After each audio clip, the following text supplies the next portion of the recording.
Good day, everybody, and welcome to another edition of the Military and Foreign Affairs Network. I am your host, the voice of reason. Today, I wanted to do a quick update on the ongoing civil war that is taking place inside of the former state of Ethiopia. And first, among two pieces of news, is the continued buildup of Eritrean forces near the border of Tigray. Obviously, we have heard reports that a enhanced mobilization of Eritrean forces was underway. Obviously, Eritrea is both a despotic and heavily militarized society where all males and females are required to go through national military service, some for up to 10 plus years.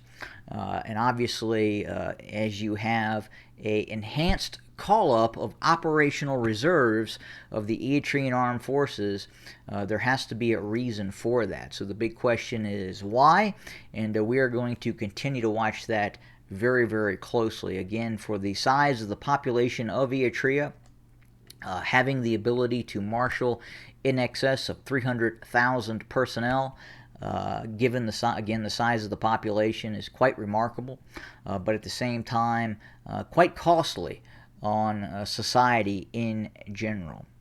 Additionally, in part two, and this is even more significant in reference to the continued civil war in the former state of Ethiopia, is the reported deployment of the Oromo Liberation Army to the outskirts of the capital, Addis Ababa, also known as Finfinne.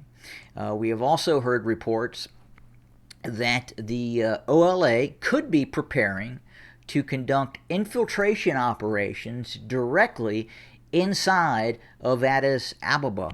And as we have reported before, the OLA is continuing to operate its own anaconda strategy against the capital, what for all intensive purposes is rapidly becoming an Abiy Ahmed city-state located in the capital and the surrounding areas. But reports today indicate that there has been Oromo Liberation Army units seen as close as 15 to 20 miles outside of Addis Ababa and closing in closer and closer to the capital.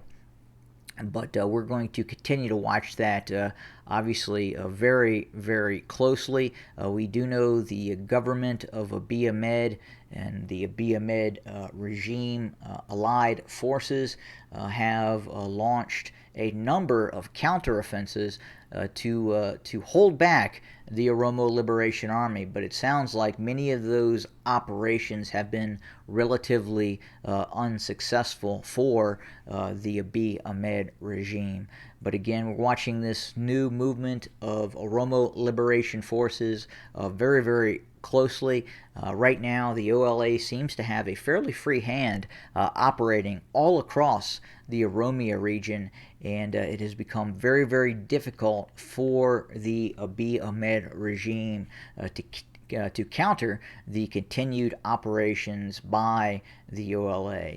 Furthermore, we're going to continue to watch what happens in the Tigray region. The siege of Tigray continues, both by Amhara regional militias and obviously the army, the despotic army of Eritrea, and allied forces located in the Afar region as well.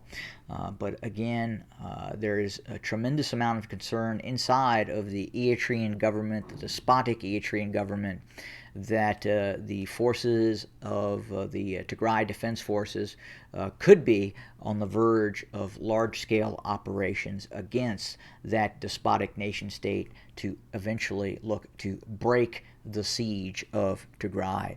We'll continue to monitor, report, and we bid you a good day.